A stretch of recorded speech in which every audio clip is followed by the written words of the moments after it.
May alam ka bang labang hindi mo inaasahan ang magiging kalaban?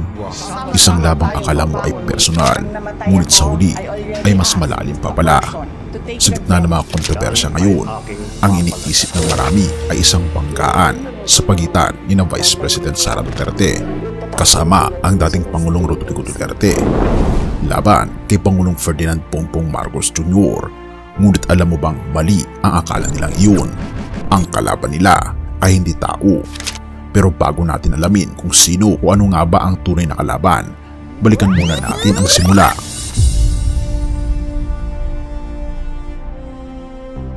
Sa unang taon ng administrasyon ni Pangulong Bongbong Marcos Jr., maraming naging usap-usapan ang pagbibitiw ni VP Sara mula sa lakas CMD noong Mayo 2023 ay tila hudyat ng alitan.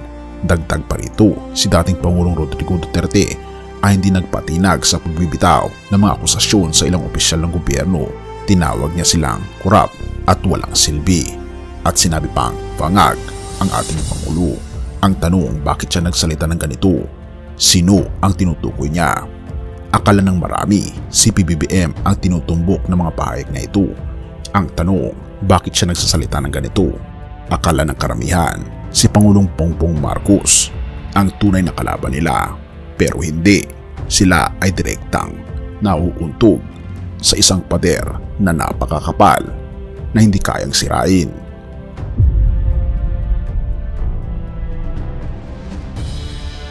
Habang ang maraming Pilipino ay natutok sa di umano'y hidwaan ng dalawang kampo, unti-unti nang lumalabas ang tunay na laban. Hindi ito laban ng mga personalidad, kundi ng prinsipyo, ng batas at ng hustisya. Alam mo bang kasalukuyang iniimbestigahan ang confidential funds na wala umanong malinaw na paliwanag, mga naantalang proyekto na nagdudulot ng perwisyo sa ating ekonomiya. At higit sa lahat, ang usapin ng karapatang pantao na bumalot sa pangalan ng mga Duterte. Pero bago ang lahat ng yan, may pasabog ako sa inyo dahil ang Great Controversy na isa sa pinaka-best-selling na libro ngayon patungkol sa propesiya sa Biblia ay halos 40% off. Mabibili mo ito sa halagang 497 pesos na lang. Kung interesado ka kaibigan, i-click mo sa description sa baba at mabubuksan ang iyong mga mata sa mas malinaw na pangitain sa iyong hinaharap. Tayo'y magpatuloy.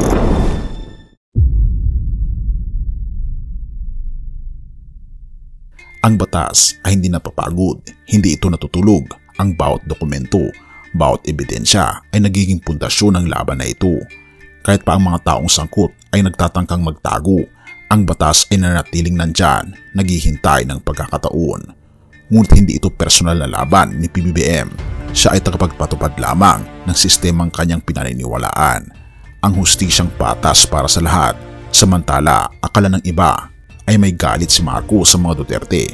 Ang totoo, siya lamang ay nagpapairal ng prinsipyo ng transparency at accountability na kailangang sundin ng lahat.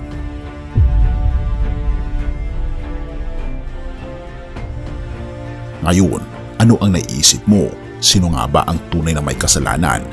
Habang patuloy ang pagsisiyasat, patuloy din ang paglabas ng mga baong hindi na kayang itago. Ang batas ang tunay na nagpapabagsak sa mga akusado, hindi ang tao. At kung iniisip mong ito na ang wakas ng laban, nagkakamali ka. Dahil ang batas kapag sinimulan, hindi ito titigil hanggat walang hustisya na isa sa katuparan.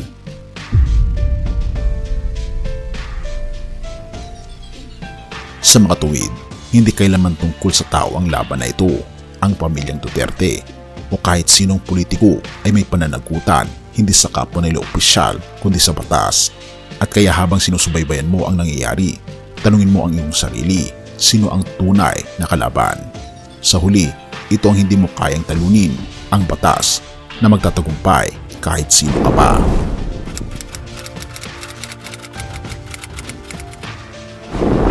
Lucas 8:17, sapagkat walang bagay na natatago na hindi mahahayag, ni nalilihim na hindi malalaman at malalantat. Ang talatang ito, mga kaibigan, ay nagpapaalala na ang katotohanan ay laging lumilitaw, gaano man ito pilit na itinatago. Sa harap ng hustisya ng ating Panginoong Diyos, ang lahat ng gawain, mabuti man o masama, ay darating sa liwanag. Ang laban ng tao laban sa batas ay hindi lamang laban sa sistema, kundi laban sa katotohanan at kalooban ng ating Panginoong Diyos na naghahangad ng hustisya para sa lahat. Ang hamon sa bawat isa ay ang mabuhay ng may takot sa ating Panginoong Diyos at sa kanyang mga batas na nagtuturo ng pagiging tapat, patas at makatao. Kung ang mga lider ng ating bansa o kahit sino paman ay nabigo sa tungkuling ito, tiyak na ang batas at ang katarungan ay kikilos sapagkat ang ating Panginoong Diyos ay may akda ng hustisya. Huwag nating kalimutan na sa lahat ng laban, ang ating Panginoong Diyos ang ating dakilang hukom. Purihin ang ating Panginoong Diyos at tayo manalangin. Ama naming Diyos na makapangyarihan sa lahat, kami po ay nagpapasalamat sa iyong salita na nagbibigay liwanag at direksyon sa aming buhay. Salamat sa paalala na walang lihim na hindi malalantad at walang gawain na hindi huhusgahan ng may katarungan. Naway ang aming mga lider, pati na rin kami, ay mabuhay ng may takot sa iyo at sa iyong mga batas. Bigyan niyo po kami ng lakas upang piliin ang tama, maging tapat sa aming mga tungkulin at maglingkod ng may kababaang loob at integridad. Ama naming Panginoong Diyos, para sa mga nanonood at nakikinig nito ngayon, naway maramdaman nila ang iyong presensya sa kanilang mga buhay. Kung sila man ay may pinagdadaanan o may hinahanap na hustisya, ipakita niyo po sa kanila na ikaw ang tanging tagapagbigay ng tunay na kapayapaan at hustisya. Pagpalain niyo rin po ang aming bayan, naway maghari ang hustisya, pagmamahalan at pagkakaisa sa lahat ng aspeto ng aming lipunan. Sa iyo namin itinataas ang lahat ng papuri at pasasalamat o aming Panginoong Diyos. Salamat po Panginoong Diyos sa pagdinig ng aming mga panalangin at patubayan po kami at patawarin po kami sa lahat ng aming pagkukulang at pagkakasala sapagkat ito may samot hiling sa matamis na pangalan ng aming Panginoong Hesus. Amen.